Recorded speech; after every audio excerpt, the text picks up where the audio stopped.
कहानी के शुरुआत में हमें रास्ते में जाते हुए दो बसेस को दिखाया जाता है। उस बस में बहुत सारी फीमेल स्टूडेंट्स होती हैं, जो वे सभी अपने क्लास के लिए जा रही होती हैं। उन्हीं में से एक का नाम मित्सुको था, जो दिखने में काफी प्यारी थी। वो अपनी नोट्स बुक में कुछ लिख रही होती है। तब उसकी फ्रेंड्स उससे कहने लगती हैं कि क्या तुम हर वक्त लिखती रहती हो? क्या मिलेगा इस तरह की नोट्स बनाने से? यहाँ देखो सभी लोग एंजॉय कर रहे हैं, तुम भी क्यों नहीं करती? ये कहकर उसकी फ्रेंड उसकी नोटबुक को छीन लेती है और उसका पेन नीचे गिर जाता है और वो अपना पेन उठाने के लिए जैसे ही झुकती है, तभी हम देखते हैं कि उस समय कोई चीज बहुत तेजी से आती है और उस लड़कियों के साथ उन दोनों बसेस को आधे पर से ही काट देती है, जिसकी वजह से सारी की सारी लड़कियां दो हिस्सों में कट जाती हैं। इसी के साथ जैसे ही मित्सुको ऊपर उठती है, तब यह देखकर काफी हैरान हो जाती है कि यह क्या हो गया। अब क्योंकि वो नीचे पेन लेने के लिए झुकी थी, इसीलिए बच गई थी। यह देखकर बहुत ज्यादा डर जाती है और बस से उतरकर भागने लगती है। यहाँ पर हमें पता चलता है कि इन सभी को काटने वाली चीज कुछ और नहीं बल्कि हवा ही थी, जो सभी को काट रही थी। यह हवा अब मित्सुको के पीछे भी पड़ जाती है। यह देखते हुए मित्सुको चिल्लाते हुए काफी तेजी से भागने लगती है। भागते समय उसे आगे 4 लड़कियां और भी दिखाई देती हैं और वो उन्हें झुकने के लिए कहती हैं, लेकिन काफी देर हो चुकी थी। वो हवा उन्हें भी आधे पर से काट कर चली जाती है। लेकिन उनमें से मित्सुको एक लड़की को बचा लिया था कि तभी इन्हें कुछ साइकिलिंग करते हुए लड़कियां नजर आती हैं, जो कहीं पर जा रही थीं। उन्हें भी ये बचाने की कोशिश करती हैं, लेकिन वो हवा उनके साथ भी वही करता है जो अभी इनके दोस्तों के साथ हुआ। और इसी दौरान वो लड़की भी मारी जाती है, जिसे अभी उस अदृश्य चीज से बचाया था। अब वो यह देखकर काफी डर जाती है और वो इधर उधर भागने लगती है। आगे हम देखते हैं कि मित्सुको जब एक नदी के पास जाती है, तो वो यह देखकर हैरान हो जाती है कि उस नदी में भी पहले से बहुत सारी डेड बॉडीज पड़े हुए थे, जिसने हवा ने यानी उस अदृश्य चीज ने काट दिया था। वहाँ से वो एक डेड बॉडी के कपड़े लेकर चेंज कर लेती है। अगले सीन में हम देखते हैं कि मित्सुको चलते चलते एक स्कूल में पहुंच चुकी है, जहाँ पर और भी बहुत सारी फीमेल स्टूडेंट्स थीं।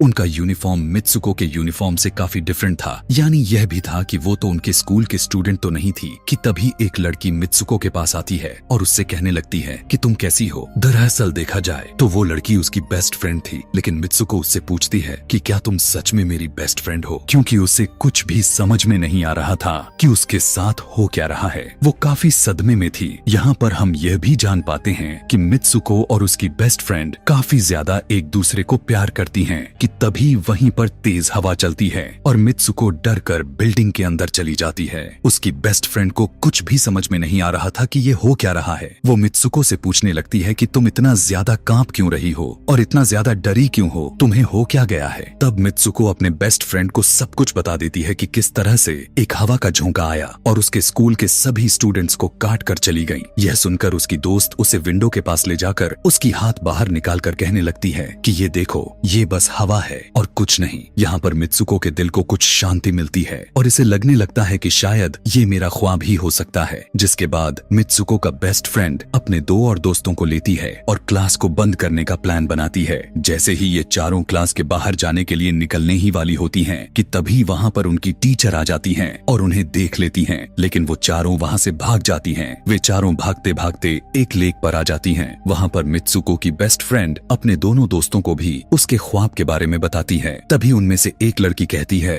कि हो सकता है कि यह सच हो, जैसे मिरर वर्ल्ड होती है जहाँ पर इस दुनिया से ऑपोजिट यानी उल्टा होता है। यह कहकर वो तालाब में एक पत्थर फेंक कर कहने लगती है कि देखो, यहाँ पर मैंने तो पत्थर फेंका है, लेकिन हो सकता है कि दूसरी दुनिया में मैंने ऐसा ना किया हो। कि तभी अचानक से उस तालाब में से एक क्रोकोडाइल निकल कर आता है, उसमें से एक लड़की को खा जाता है। फिर वो लड़की कहने लगती है कि देखो, मैंने कहा था ना, जो इस दुनिया में होता है वो उस दुनिया में बिल्कुल भी नहीं होता, और जो उस दुनिया में हो रहा है वो इस दुनिया में नहीं हो सकता। तो इसको भी उसी दुनिया में मगरमच्छ ने खाया है। और यहाँ पर ये देखो, ये तो बिल्कुल सेफ है। उसी लेक के पास एक बिस्तर यानी एक बेड नजर आता है। ये चारों उस बेड से तकिए को उठाकर खेलने लगती हैं कि तभी हम देखते हैं दूर से 2 लड़कियां इन्हें देख रही थीं। उन दोनों लड़कियों में से एक ब्राइडल बनी हुई थी, क्योंकि ये दोनों लड़कियां आपस में एक दूसरे से शादी कर ली थीं। जिसके बाद उनमें से एक फ्रेंड बताती है कि हमें कुछ ऐसा करना होगा जो उस दुनिया में इम्पॉसिबल हो, क्योंकि हमारे किस्मत तो पहले से लिखी जा चुकी है, लेकिन हम इसे बदल भी सकते हैं। जिसके बाद ये सभी लड़कियां अपने स्कूल में वापस आती हैं और नेक्स्ट लेक्चर लेने के लिए क्लास में चली जाती हैं कि तभी मित्सुको देखती है उसके पास एक तकिया पड़ा हुआ है।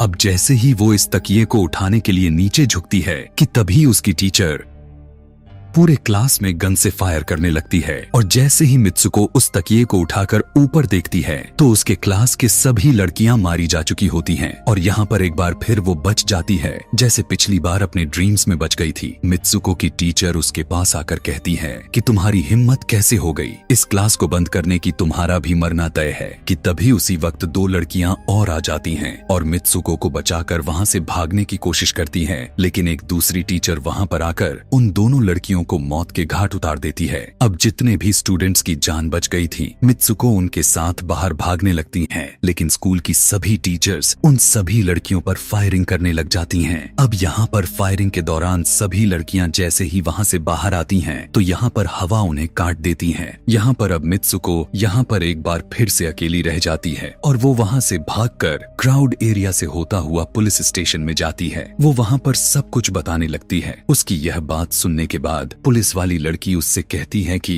लेकिन तुमने स्कूल वाली कपड़े तो नहीं पहने हुए हैं। और जब वो उसके सामने एक मिरर को रखती है तब मित्सुको उस मिरर में देखती है कि वो तो एकदम से बदल गई होती है और लोग उसे मित्सुको के नाम से नहीं बल्कि उसे किसी और नाम से बुला रहे थे। यहाँ पर हमें पता चलता है कि उसकी शादी होने वाली थी। तब वही पुलिस ऑफिसर उसे उसकी शादी के लिए लेकर जाती है। यह देखकर आसपास के लोग उसे कॉन्ग्रेचुलेशंस दे रहे थे। अब जैसे ही वे सभी उसे लेकर चर्च पहुंचते हैं तो मित्सुको को बेस्ट फ्रेंड भी वहीं पर मौजूद होती है। मित्सुको उससे पूछने लगती है कि यह सब मेरे साथ क्या हो रहा है। तब उसकी दोस्त उससे कहती है कि अभी खामोश रहो, हम अभी किसी के कंट्रोल में हैं, बस जैसा मैं कहूँ तो तुम वैसा ही करो। और यह कहते हुए वो उसका वेडिंग ड्रेस पहनाती है और उसे वहाँ जाने के लिए कहती है। अब जैसे ही वो अपनी मैरिज सेरेमनी के लिए आगे बढ़ती है तो वहाँ की सभी लड़कियाँ उसका मजाक उड़ाने लगती हैं। यह देखकर उसकी बेस्ट फ्रेंड एक एक करके सभी को मारना शुरू कर देती है। जिसके बाद जैसे ही मित्सुको आगे बढ़ती है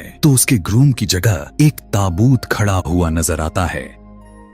उस ताबूत को खोले जाने पर एक बड़ा पिग बाहर निकल कर आता है। मित्सुको उसे देखकर काफी ज्यादा डरने लगती है और एक टूटी हुई बोतल से उस पर अटैक कर देती है। जिसके बाद मित्सुको और उसकी बेस्ट फ्रेंड चर्च से भागते हुए बाहर आ जाती हैं। यहाँ गेट पर भी दो लड़कियां इन्हें रोकने की कोशिश करती हैं, लेकिन मित्सुको की बेस्ट फ्रेंड इन्हें मारकर वहाँ से भाग जाते हैं। उधर मित्सुको दूसरी तरफ भाग रही थी क्योंकि अब उसे लगने लगा था कि उसके साथ कुछ ज्यादा ही गलत हो रहा है। आगे जाने पर एक और मिरर में खुद को देखती है तो वो एक बार फिर से खुद को बदला हुआ पाती है। अब जिस जगह पर मित्सुको थी वहीं पर रेस हो रही थी कि तभी उसके पास कुछ लड़कियां आकर उससे कहने लगती हैं कि तुम तो बहुत अच्छी रेसर हो, खड़ी क्यों हो, भाग क्यों नहीं रही। और जब वो भागना स्टार्ट करती है तब वो खुद में काफी एनर्जी फील करने लगती है। जिसके बाद मित्सुको रेस जीतने की पूरी कोशिश करने लगती है। भागते समय उसे अपने डेड फ्रेंड्स भी नजर आती हैं जो कुछ वक्त पहले उसके स्कूल में मारी जा चुकी थीं। कि तभी उसी वक्त उसकी बेस्ट फ्रेंड भी आ जाती है। तभी ये दोनों नोटिस करती हैं कि वही पिग और वो औरतें जिन्होंने इनको चर्च में रोक रही थीं, वो सभी इन्हीं के तरफ आ रही थीं।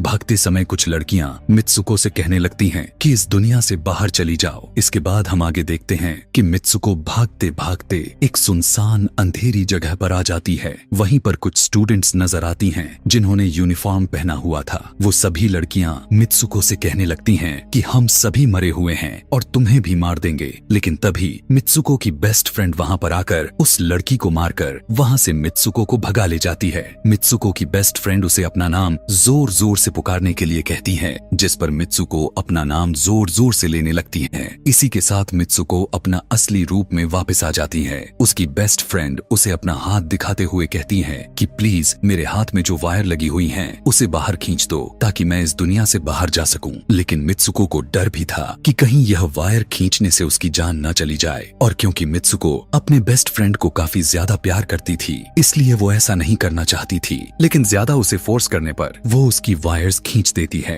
वायर खींचते ही उसकी बेस्ट फ्रेंड की बॉडी दो हिस्सों में बट जाती है और तभी उसी वक्त उसे एक गेट नजर आती है। उस दरवाजे से बाहर आने पर वो देखती है कि अब वो आदमियों की दुनिया में आ चुकी है। वहीं पर उसके पोस्टर्स भी लगे हुए थे। जिस पोस्टर को कुछ लड़के देख रहे थे तभी एक लड़का मित्सुको के पास आकर कहता है कि तुम फ्यूचर में हो। इस बात को सुनते ही वो बेहोश हो जाती है। कुछ टाइम के बाद जब उसे होश आता है तब वो आगे बढ़ती है। तब वो देखती है कि एक बूढ़ा आदमी गेम खेल रहा होता है और उसी गेम में मित्सुको वही कैरेक्टर नजर आती है जो अभी बनी हुई है। मित्सुको को देखते ही बूढ़ा आदमी कहने लगता है कि मैंने ही इस गेम को बनाया है और मैं ही हूँ जो तुम लोगों को कंट्रोल कर रहा हूँ। तुम तो बहुत पहले मारी जा चुकी थी, लेकिन मैंने तुम्हारा डीएनए लेकर तुम्हें फिर से बनाया। मित्सुको को जब यह बात सुनकर उसे पता चल जाता है कि यह एक गेम है तो उसे लगता है कि शायद मैं अभी भी अपने दुनिया में जा सकती हूँ कि तभी उसी समय एक आदमी आता है और मित्सुको को अपने पास बुलाने लगता है। तब वो बूढ़ा आदमी मित्सुको से उसकी आखिरी लेवल को कंप्लीट करने के लिए कहता है। वो आगे बढ़ने लगती है कि तभी मित्सुको को अपने दोस्त की कही हुई बात याद आ जाती है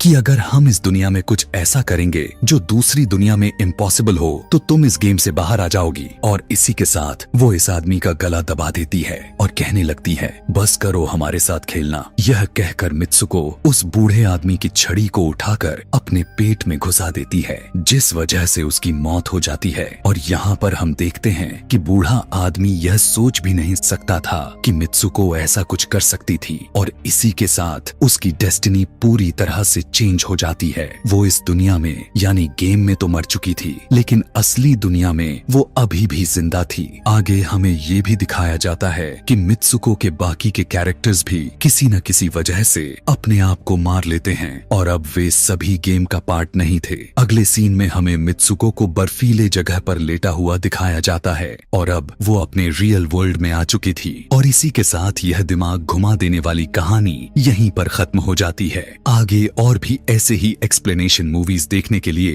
कमेंट में नेक्स्ट लिखना ना भूलें। Thanks for watching.